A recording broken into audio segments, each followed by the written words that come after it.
Hello there.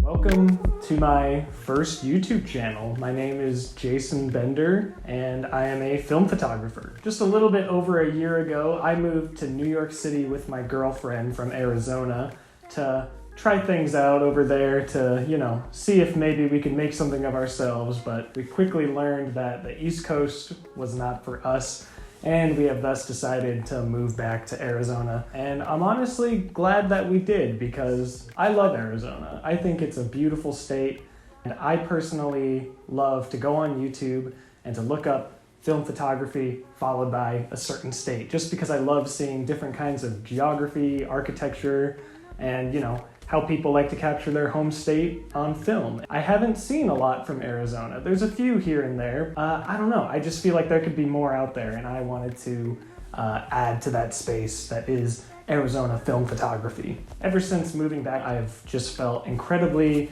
inspired to take my camera and to get out there and start shooting things.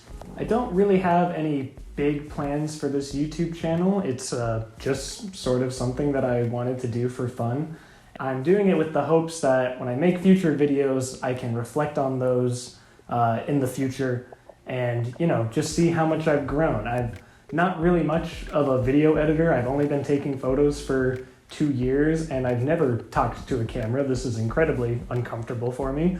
But I wanted to try it out, and I wanted to, get better at it. So I'm using this as an opportunity to improve my skills in all of those fields. And yeah, figured I would take you guys along the journey with me. So with all that said, I went out a few days ago with just one roll of Kodak Gold. It was my first time shooting it.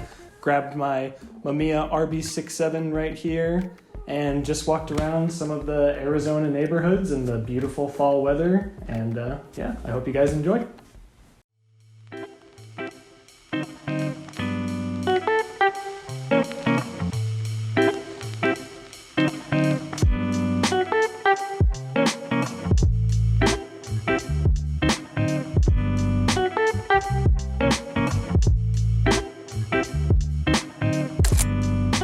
I love the way that on this brick wall, the shadows from the trees just kind of drape across it.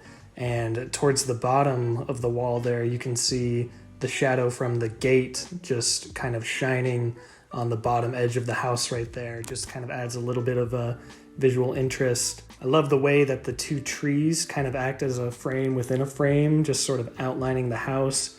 You've even got some of the branches acting as a bit of foreground, giving it a little bit of depth.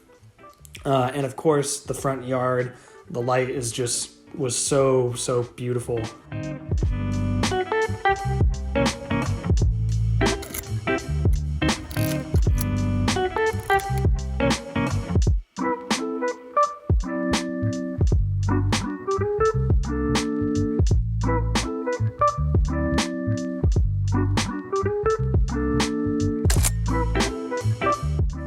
Okay, so this next photo is honestly nothing special. I think that this photo could be better if the light was a little bit more interesting. I can sort of see what I was trying to go for. I think the geometry of this building is very interesting. I love the way that this tree on the side here is kind of all dead at the top, but it's nice and lively towards the base. Overall, kind of flat, kind of boring, definitely could be better. So I really love this next photo. I believe these are called organ pipe cacti. I could be wrong on that, I'm not sure. I just love the juxtaposition of the one on the right-hand side that is nice and green and lively, and the one next to it that's kind of dead, rotting, might have been picked at by some birds or wildlife. I think it just tells an interesting story. I love how the sunlight is cast over the two cacti while the house in the background kind of remains in shadow. It acts as a nice piece of separation. And of course, you've got the power lines in the background that you can just faintly see acting as a interesting background. So I think it's a fun photo with a cool story.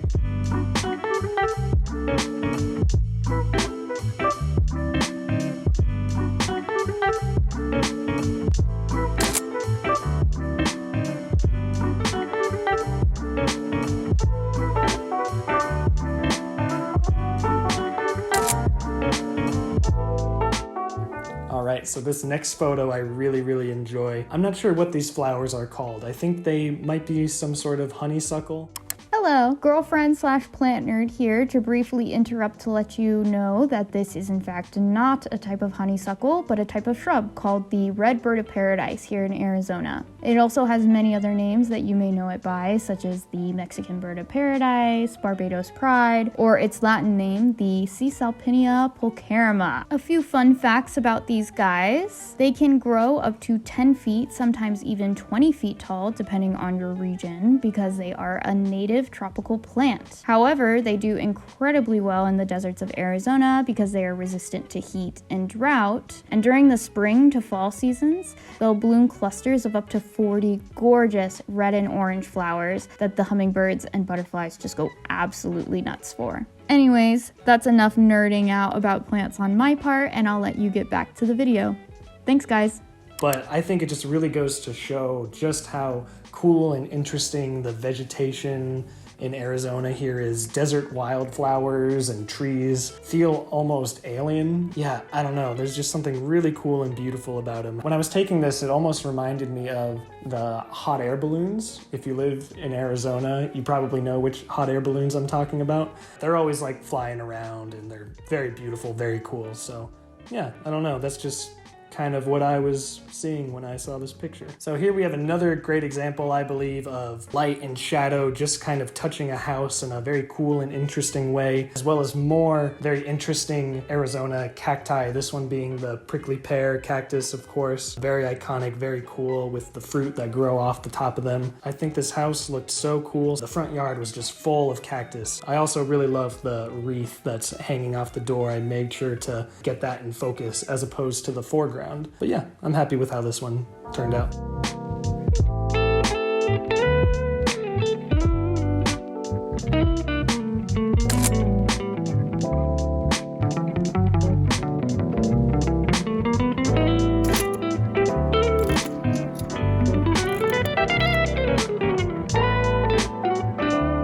Okay, so this one's definitely not my strongest composition. I'm a little disappointed in how I managed to cut off the iconic saguaro cactus just off the top there. Yeah, I'm honestly not sure what I was thinking with this photo. I think I just really liked how there was the 3 different species of cactus kind of all lumped together. I don't know.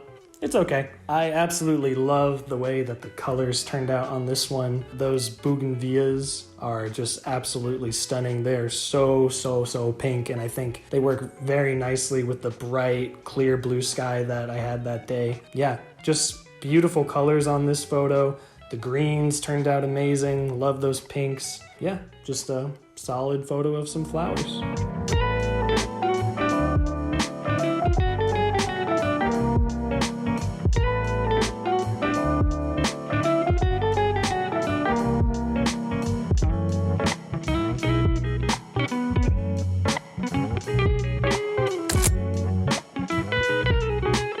Now, I really love this photo because I believe it is just beautiful in its simplicity. Something about the way that the light is just barely catching the front yard and how the rest is just concealed in shadow. Love the little flowers right off to the side of the front door and those 4 like symmetrical almost bushes. And if you look a little closely, you can kind of see some reflections of some other houses across the street in this house's windows. But even more so than that, you won't be able to tell by looking at this photo. This house just really reminds me of my grandmother's house and all of those older looking houses and neighborhoods that you find here in Arizona. Just that combined with the cool, crisp fall weather really reminded me of spending time over there as a kid during the holiday season.